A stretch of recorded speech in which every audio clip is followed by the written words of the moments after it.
Bismillah itu bacanya bisa 4 cara. Satu disirkan, kedua dijaharkan, ada 70 hadis itu. Ketiga nggak dibaca sama sekali. Yang keempat, pertama nggak dibaca, pertama dijaharkan dari Abu Hurairah, selanjutnya tidak dibaca sama sekali. Jadi boleh jaharkan, boleh sirkan, tidak dibaca sama sekali juga silahkan. Yang keempat, dijaharkan yang pertama, selanjutnya nggak dibaca. Maaf.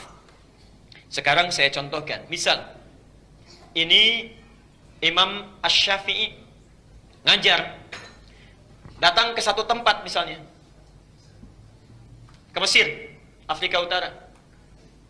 Orang-orang Mesir belum tahu bacaan sholat. Saya mau sampaikan, diajarkan semuanya cara bismillah atau diajarkan satu saja?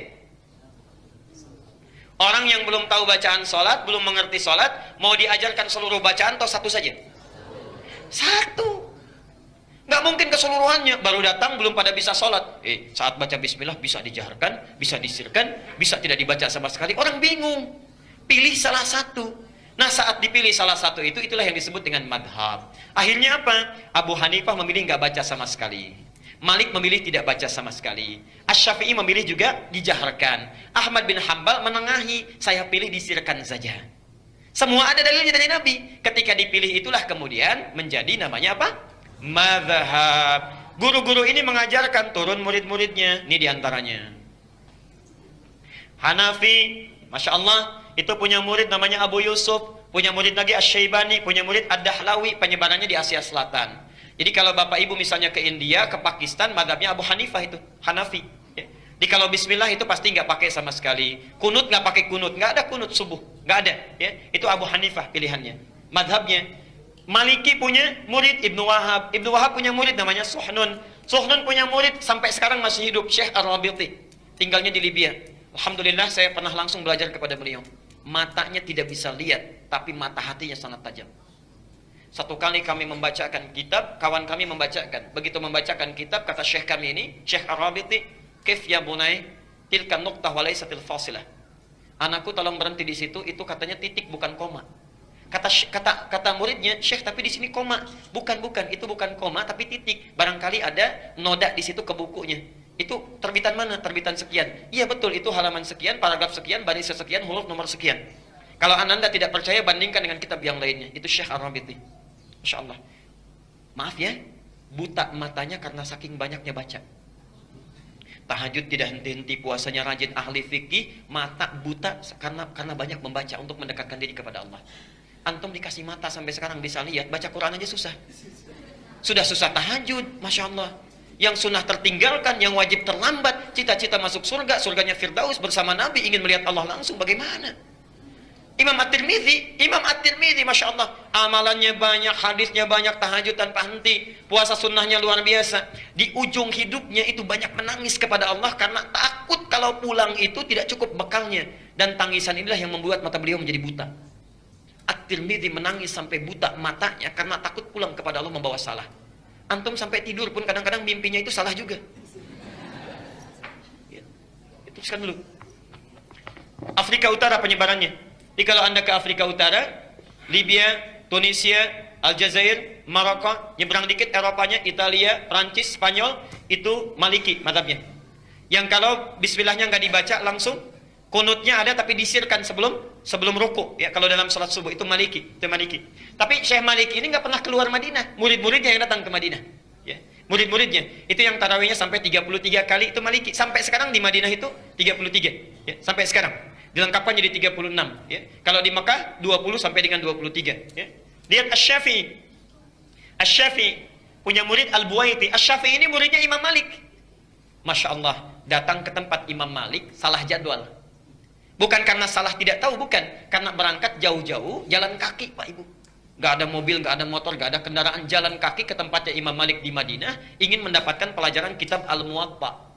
Misal, Imam Malik jadwalnya itu hari Rabu. Imam Syafi'i nyampe di sana hari Selasa karena jalan kaki jauhnya itu.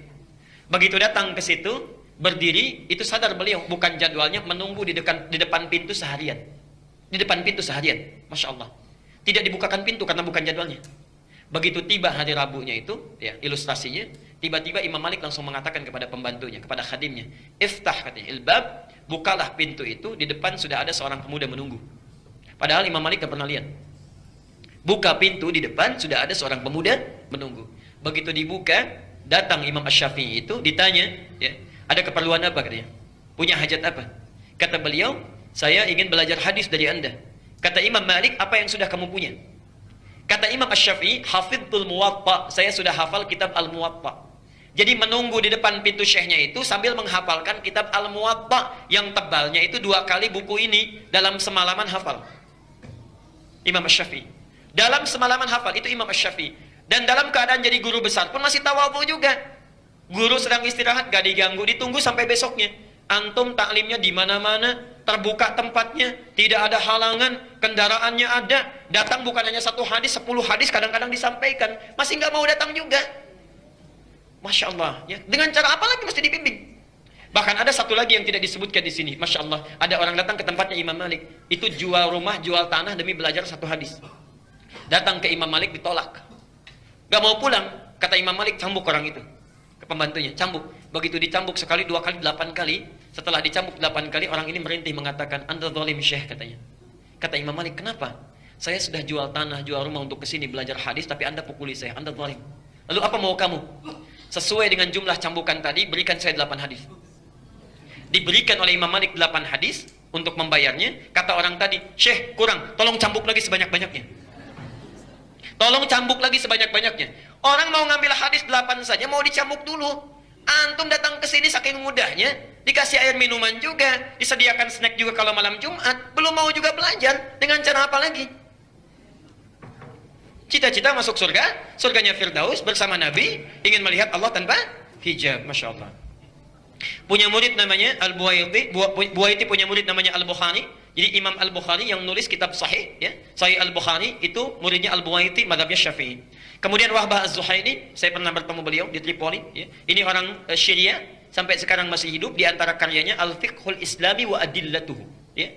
Wahbah Az-Zuhaili, penyebarannya Asia Tenggara banyaknya, umumnya Asia Tenggara.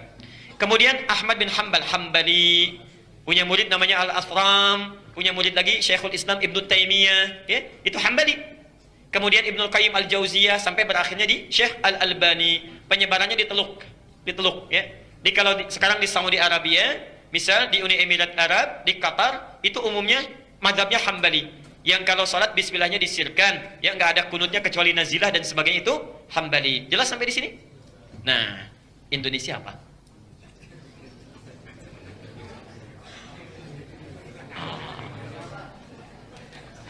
Hebatnya Indonesia, pelajari semua. Maka guru-guru kita itu, Masya Allah, ada yang datang ke Afrika Utara belajar ke Mesir, ya. Ada datang ke Asia Selatan, ke Pakistan. Ada datang ke Timur Tengah, ke Mekah, Masya Allah. Ada yang ke Madinah, macam-macam. Dan itu sudah dulu berlangsung. Dipelajari keseluruhannya. Saya berikan contoh misalnya, orang Surabaya belajar ke Mesir. Orang Jakarta misalnya belajar ke Mekah. Orang Padang misalnya belajar ke Irak, misal saja. Dipelajari semua. Afrika Utara mazhabnya tadi apa? Maliki, ya. Yang bismillahnya nggak dibaca sama sekali, ya. Masya Allah. Asia Tenggara apa mazhabnya tadi? Syafi'i, yang bismillahnya dijaharkan. Di Teluk mazhabnya apa? Hambali, yang bismillahnya disirkan. Belajarlah di situ. Pulanglah ke Indonesia, Masya Allah. Saat pulang ke Nusantara, misal datanglah tiba-tiba orang Surabaya ke Jakarta, bermakmum di Jakarta. Yang Surabaya ini karena belajar dari Afrika Utara Mesir, ya, bismillahnya dijaharkan, ya, mazhab Maliki kalau Mesir terbagi 2. Misal ke Libya, bismillahnya tidak dibaca sama sekali, ya. Kemudian yang di sini karena belajar ke wilayah yang sifatnya Syafi'i, ya, bismillahnya dijaharkan. Ketika datang orang Surabaya ke Jakarta, bermakmum di belakang yang kemudian tidak dibaca sama sekali, dibaca bismillahnya dijaharkan, Bismillahirrahmanirrahim. Ini belum pernah dengar. Ngaco nih sholatnya nih. Harusnya nggak dibaca nih. Ya.